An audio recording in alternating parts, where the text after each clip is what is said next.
7. Rome, May 14th, 1904. My dear Mr. Capus, much time has gone by since I received your last letter. Do not hold that against me.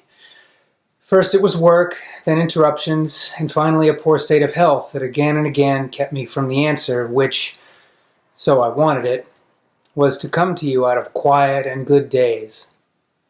Now I feel somewhat better again. The opening of spring, with its mean, fitful changes, was very trying here too. And come to greet you, dear Mr. Capus, and to tell you, which I do with all my heart, one thing and another in reply to your letter, as well as I know how. You see, I've copied your sonnet, because I found that it is lovely and simple and born in the form in which it moves with such quiet decorum. It is the best of those of your poems that you have let me read, and now I give you this copy because I know that it is important and full of new experience to come upon a work of one's own, again, written in a strange hand. Read the lines as though they were someone else's, and you will feel deep within you how very much they are your own. It was a pleasure to me to read this sonnet and your letter often. I thank you for both.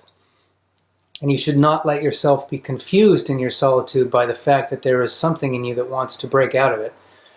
This very wish will help you if you use it quietly and deliberately, and like a tool, to spread out your solitude over wide country. People have, with the help of conventions, oriented all their solutions toward the easy and toward the easiest side of the easy, but it is clear that we must hold to what is difficult. Everything alive holds to it. Everything in nature grows and defends itself in its own way, and is characteristically and spontaneously itself, seeks at all costs to be so and against all opposition. We know so little, but that we must hold to what is difficult is a certainty that will not forsake us.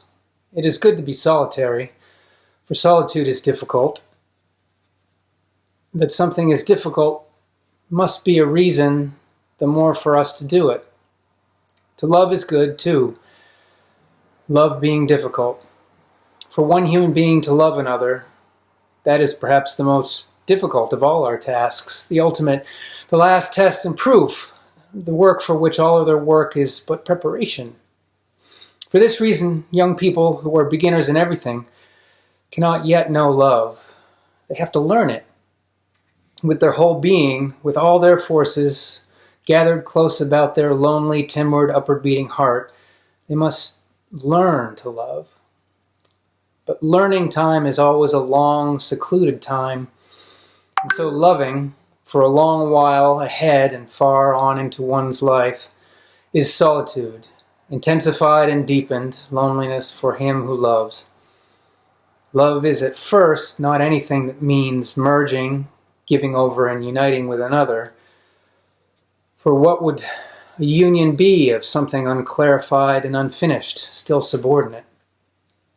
It is a high inducement to the individual to ripen, to become something in himself, to become world for himself for another's sake. It is a great exacting claim upon him, something that chooses him out and calls him to vast things. Only in this sense, as the task of working at themselves, to hearken and to hammer day and night, might young people use the love that is given them. Merging and surrendering, and every kind of communion is not for them, who must save and gather for a long, long time still, is the ultimate, is perhaps that for which human lives as yet scarcely suffice. But young people err so often and so grievously in this, that they, in whose nature it lies to have no patience, fling themselves at each other.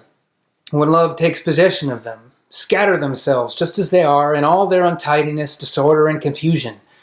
And then what?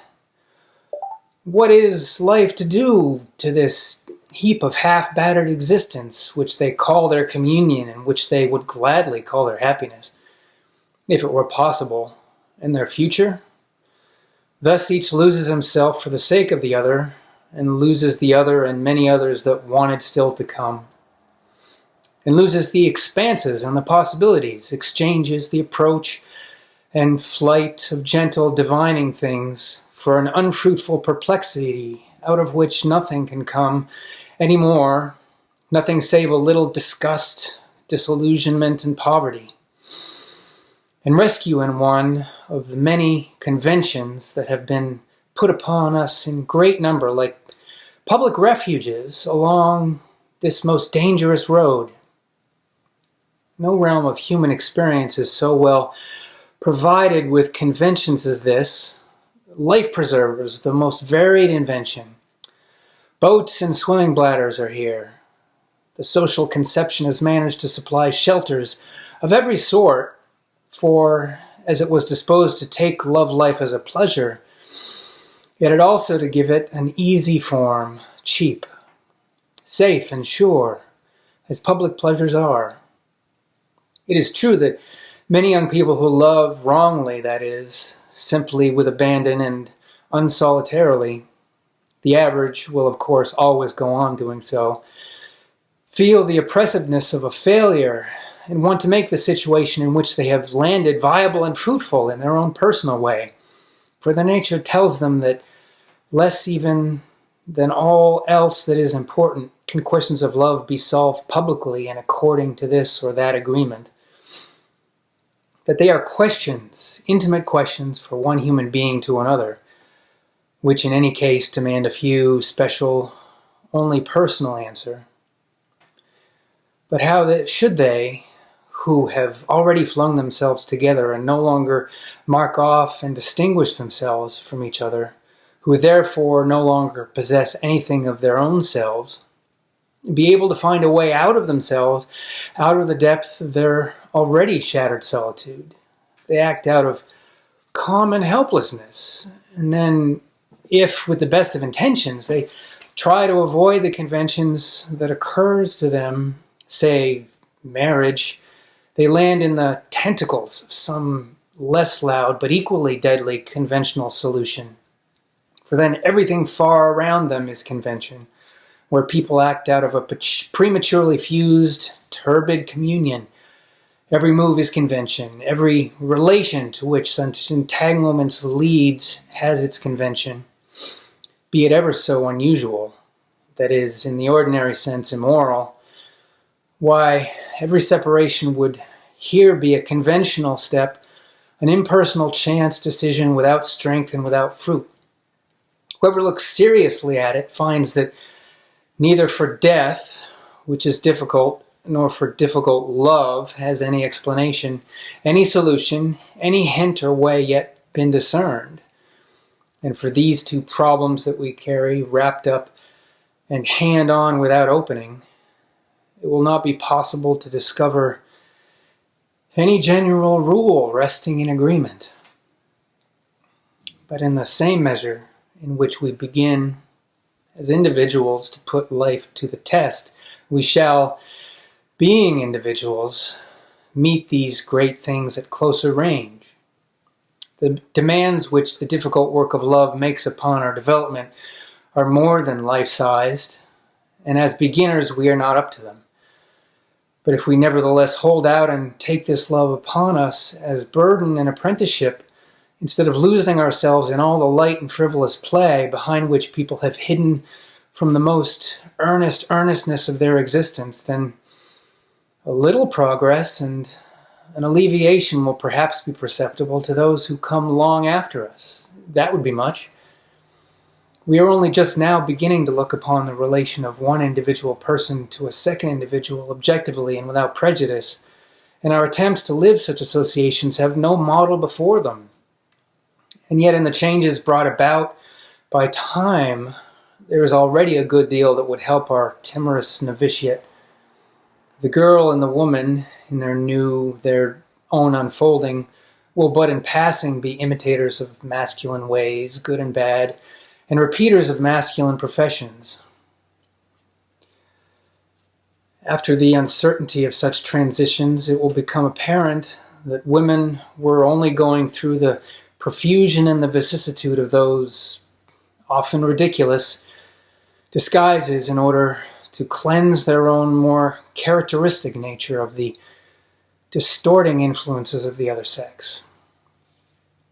Women, in whose life lingers and dwells more immediately, more fruitfully and more confidently, must surely have become fundamentally riper people, more human people than easygoing man who is not pulled down below the surface of life by the weight of any fruit of his body, and who, presumptuous and hasty, undervalues that which he thinks he loves.